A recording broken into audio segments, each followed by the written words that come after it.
Y de ese museo insólito extraemos algunos objetos, casi como por arte de magia, se convierten en realidad, en materia, aquí, en mitad de nuestro estudio, y comprendemos que están ligados a fenómenos extraños. Y sobre todo están ligados a la propia historia, biografía de esa pareja tan peculiar, segunda entrega de los Warren, de alguna forma.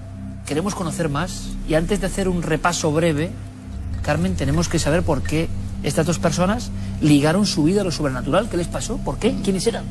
Pues fíjate, Ed Warren desde niño tuvo ya sus historias con lo paranormal.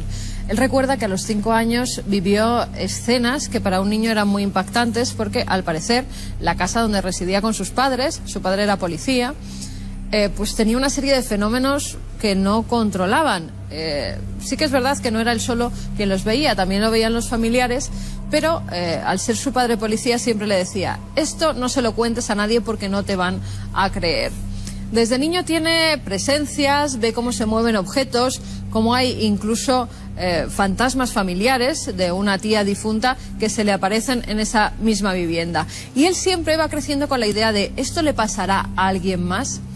Cuando conoce a Lorraine, son muy jóvenes, él se va a la Segunda Guerra Mundial y cuando vuelven ya tienen una hija pequeña, que es la única que tienen, y como no tenía un oficio, pues deciden pues recorrer varios países dibujando algunas casas. Él normalmente hacía dibujos, pero siempre había estado interesado en casas encantadas. Y en los sitios que iba, pues iba preguntando: oye, ¿aquí hay algún lugar con leyenda, algún lugar donde pasen cosas extrañas? Se acercaba a la vivienda, hacía el dibujo, y luego con eso de hacer el dibujo, intentar preguntar a los que vivían dentro qué fenómenos habían vivido, pues le entregaba lo que había dibujado como un obsequio de tener su propia casa, y a la vez sacaba información de los sucesos que ocurrían en las viviendas. Era como una tarjeta de visita para Exacto. ganar la confianza de los propietarios, y así, de esa forma tan rocambolesca, empezó a hacerse con su propia base de datos de historias que se parecían a la que vivió durante...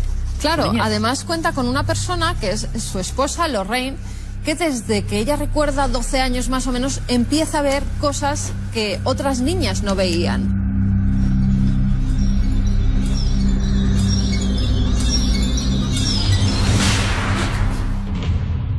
Lorraine es analizada en varias universidades, se hacen varios test con ella y tiene una serie de capacidades de clarividencia que utilizan en esas casas. ¿Sería Ella un poco normalmente, Paloma Navarrete? Sí, sería nuestra Paloma Navarrete. Ella entraba a las viviendas y veía pues si había un espíritu, si era maligno, si no, si era un espíritu familiar.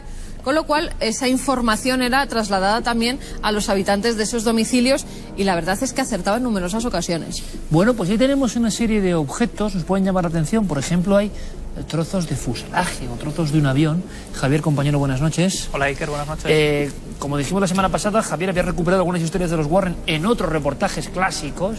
Investigaron las grandes casas encantadas y no solo eso, formaron una especie de museo recolector de piezas objetivas que habían tenido misterio. Comprenderemos cuál es.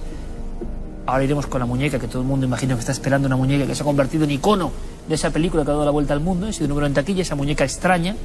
Pero, aunque sea brevemente, Javi, piezas de aviones siniestrados. ¿Por qué? Sí, esta es una de las piezas que ellos guardan en su museo, que exponen al público y que forman parte, según ellos, de los casi 1000 casos que ellos investigaron a lo largo de su vida. Eso es lo que ellos aseguran. Tienen cerca de 1000 casos investigados, y algunos ellos obtienen estas pruebas, otros incluso gente que no sabe qué hacer con esos objetos se los da a ellos, los dona a ese museo, y es el caso de estos restos del fuselaje del vuelo 401 de Western Airlines, que les hacen llegar una persona anónima. Y este vuelo, este avión 401 de Eastern Airlines, sufre un accidente en Florida el 29 de diciembre del año 72. Fallecen 101 personas, y lo que ocurre es que la compañía automáticamente decide coger esos restos que han quedado intactos para introducirlos en otros aviones que ellos están creando dentro de su flota. Y a partir de ahí, Iker, te puedes imaginar, entre los años 72 y 74, esos años entre los que están funcionando esos aviones, muchas personas que están a bordo aseguran ver espectros deambulando por esos aviones, que incluso algunas personas llegan a reconocer como gente que había trabajado en ese avión, en ese vuelo 401. Identifican a personas que estaban en ese vuelo fatal y no son una ni dos, sino que azafatas, personas de mantenimiento de esos aviones con esos trozos de la tragedia están denunciando constantemente. Se convierte un poco en, no leyenda urbana, sino pánico en algunas compañías. Bueno, y es que de hecho llegan a ponerle nombre a alguna de esas apariciones. Hay una azafata, el relato aparece bajo el nombre de Ginny, una azafata que está trabajando en uno de los aviones en el año 73 y asegura cómo a través del conducto del montacargas ella llega a ver formarse una figura que acaba adoptando el rostro de Bob Loft, el primer capitán que iba en ese vuelo. Esta persona llega aparentemente a parecerse a 24 personas, hay 24 testimonios hablando de esta figura y desde luego el pánico es tal que automáticamente Eastern Airlines decide tomar cartas en el asunto y lo primero que hace es eliminar esos restos que habían introducido en algunos aviones y posteriormente amenaza a su equipo, a los trabajadores, de que el próximo que hable de todas estas cosas será automáticamente despedido. Claro, o sea que no solo las casas encantadas, para que nos entendamos, sino que en ese museo que había todo lo extraño, lo bizarro, lo no usual, y decíamos que hay una pieza, hemos elegido solo unas pocas. Una pieza estrella. Hagamos un recorrido y empecemos también por esa pieza estrella que han trasladado al mundo del cine con la conjura. Sí, ¿sabes? Sobre todo recogían estos objetos para quitarlos de que otras personas pudieran tener fenómenos paranormales a su alrededor. Preferían tenerlos cerca, en su casa, en un almacén anexo que tienen a su domicilio, para que no siguieran causando daño. La muñeca Annabelle, la verdad es que tiene una historia increíble. Recibe una llamada, Ed Warren, de un sacerdote que conocía, diciéndole: mira, por favor, ¿te puedes encargar de este caso? Me han llamado dos chicas que conozco, que vienen normalmente a mi iglesia y están muy asustadas. Parece que están ocurriendo fenómenos paranormales en su vivienda desde hace aproximadamente un año, pero estos se han ido incrementando y ya llega una situación en la que no pueden casi vivir allí. Ed Warren enseguida se pone en contacto con estas chicas, dan una cita, al día siguiente quedan y el matrimonio se acerca hasta unos pisos completamente nuevos, unos pisos que no tenían nada de extraordinario. Cuando entran se dan cuenta de que son tres chicos jóvenes universitarios, hay dos chicas y un chico, que tienen un rostro bastante pálido y como si estuvieran cansados. Llevaban muchas noches sin dormir por todo lo que estaba ocurriendo. Al parecer, una de las chicas, Donna Jenkins, recibe un regalo de su madre por su último cumpleaños. Es esta muñeca, Annabelle. La madre se lo regala como para decorar tu habitación. Esa muñeca, cuando hacía la cama, Donna, para irse a la universidad, la dejaba en una situación y cuando volvía estaba en una situación completamente diferente, casi siempre con las piernas y las manos cruzadas. Ella en un principio piensa que es algo de su cabeza, que la habrá puesto así y no se ha acordado, pero ella empieza a ver que la muñeca cambia de posición y adopta posturas muy extrañas, hasta tal punto que ella llega a obsesionarse diciendo: bueno, la voy a dejar así, voy a cerrar mi cuarto incluso con llave para que no pueda entrar nadie y a ver por qué se mueve. Y la muñeca seguía moviéndose. Pero Annabelle no solamente eso, empieza a cambiar de habitación. Cada día se la encontraban en un sitio diferente, no solamente ella, sino también su compañera de piso. Hasta tal punto, Iker, que llegan una noche que habían salido con sus amigos y ven que la muñeca está con una silla enfrente de la puerta y puesta de rodillas.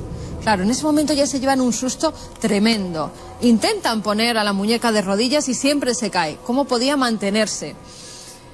Hacen algo pues que en un principio llama la atención y que no debían haber hecho. Llaman a una vidente. La vidente llega al domicilio y hacen una sesión de espiritismo. En esa sesión de espiritismo sale reflejado un nombre: Annabelle Higgins. Decía que era una niña la que sale en esa sesión espírita, que era una niña de 7 años que había perdido allí la vida en esos terrenos donde se había levantado posteriormente el edificio. Y que ella solo quería que la quisieran un poco, que nadie le hacía caso y que por favor dejaran que se mantuviera su espíritu dentro de la muñeca. A ellas les da un poco de pena esa niña que ha muerto tan pequeña y dan el consentimiento a ese espíritu. A raíz de eso las cosas se empiezan a poner todavía peor, Iker. Un día cuando llegan ven que la muñeca tiene sangre en las manos y en el pecho, no saben de dónde proviene esa sangre. Empiezan a encontrar una serie de mensajes que dicen help me, help us, help Lou. Lou era el novio de una de las chicas y tiene mucho que ver luego en por qué los Warren intervienen en este caso.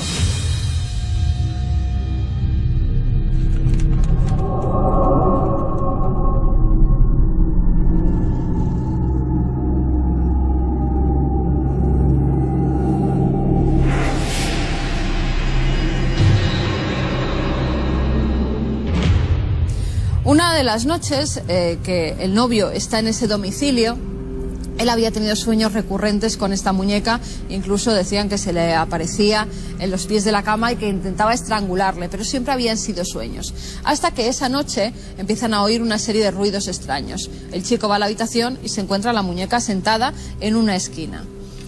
Va hacia la muñeca, la puerta se cierra y entonces él recibe una serie de arañazos en el pecho que le dejan una marca, incluso hacen sangre. Son 7 arañazos, 3 en vertical y 4 en horizontal, que según comenta él, queman. Los Warren, ante esa situación, van a la casa llamados por estos chicos y después de preguntarles mucho se dan cuenta de que hay un espíritu demoníaco, o eso es la conclusión a la que llegan.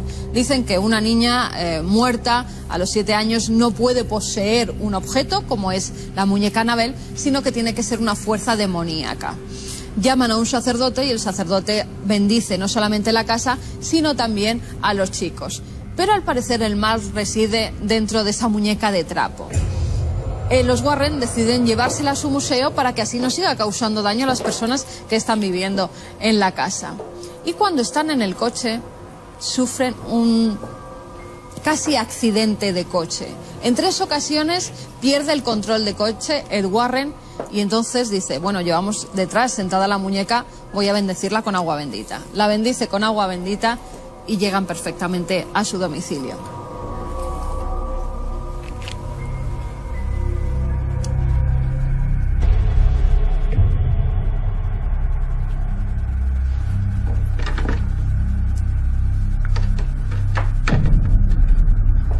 Meses después, cuando ya la muñeca está viviendo con los Warren, sigue cambiándose de sitio, sigue apareciéndose en momentos más inesperados, hasta que un día llega un sacerdote, amigo suyo, se llama el padre Cook, y ve la muñeca sentada y dice, bueno, ¿esto qué es? ¿De qué caso lo habéis sacado? Se ríe un poco de la muñeca. ¿Cómo va a ser un espíritu maligno el que esté en el interior de esta muñeca?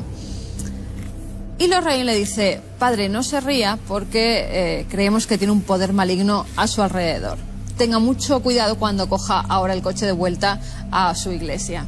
A las pocas horas reciben una llamada del padre Cook diciendo que está en el hospital, que el coche de repente no le ha funcionado, ha perdido el control y ha tenido un accidente y se ha estrellado. Por eso la muñeca está ahora de alguna forma recluida especialmente. La muñeca está recluida especialmente, no dejan que la toque nadie porque creen que sigue haciendo el mal. Esa muñeca dicen que se escapa, entre comillas, en numerosas ocasiones y que todo lo que hay a su alrededor provoca accidentes. Y la gente que se ha reído de ella al visitar el museo o que incluso ha abierto la vitrina sin que los Warren se enteraran y la ha tocado, pues ha sufrido muchos accidentes. Entre ellos un chico que fue a visitar el museo, iba con su novia detrás en la moto, abre la vitrina, toca la muñeca, inmediatamente después los Warren se enteran que perdió el control de la moto y que él se mató. La chica logró salir indemne, pero él llegó a matarse. Imagino que ahora mismo habrá peregrinaciones para ver la famosa muñeca después del impacto, repetimos, de esta versión de un caso cinematográfica, ¿no? Que se ha convertido en éxito mundial. A veces pasa esto con las películas de miedo. Y claro, el público querrá ver la verdadera, ¿no? Una historia, por cierto, si hace falta un brevísimo anexo, la propia muñeca tiene un nacimiento, hemos indagado en ella, tiene un nacimiento ya peculiar y trágico. La muñeca en sí nace en 1915 en la imaginación de un escritor, Johnny Gruelle, un escritor estadounidense, que un día ve como su hija pequeña pues tiene una muñeca de trapo y ya tenía muy desfigurada la cara y coge una especie de lápiz y dibuja la cara que ahora vemos en esa muñeca. Coge unos libros y decide ponerla Raggedy Ann. Raggedy Ann hoy en día se sigue vendiendo, esa muñeca se sigue fabricando. ¿Por qué? Porque la hija de este escritor a los 13 años, sin que los padres se enteren, es vacunada en el colegio contra la viruela. Al parecer pues la niña tenía o alergia a la vacuna o algo que no sentó bien al cuerpo de esa adolescente y murió. Desde entonces el padre hizo una campaña tremenda contra la vacunación infantil y todo lo que ganaba con la venta de estas muñecas era precisamente para ir en contra de la vacunación a los niños. Historia real que luego, bueno, puede ser vista con diferentes perspectivas.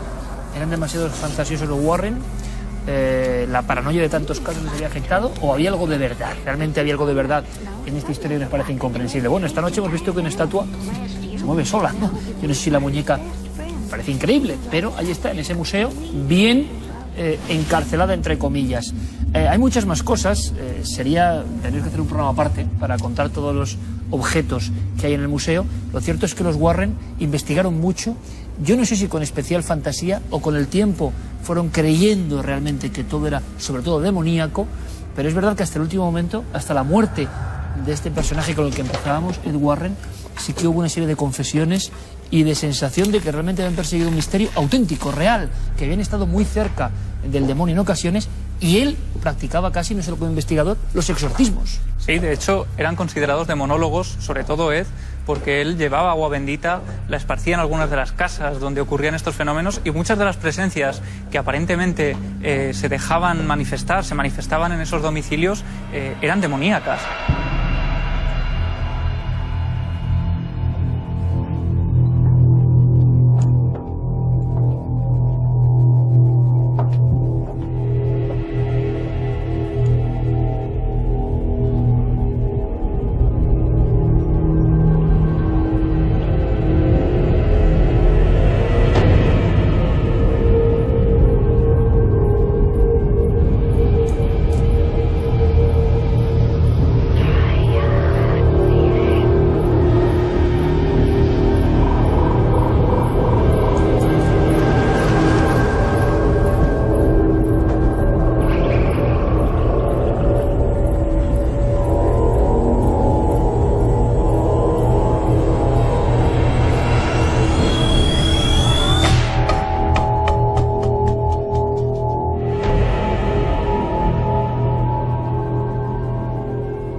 Hay también una figura demoníaca como es este ser que tenemos aquí, ¿no? La bestia de Sandy Hook, que fue encontrada por un cazador que se pierde en esos bosques de Sandy Hook, donde además la creencia en ritos satánicos pues está especialmente causando problemas, ¿no?, en la zona.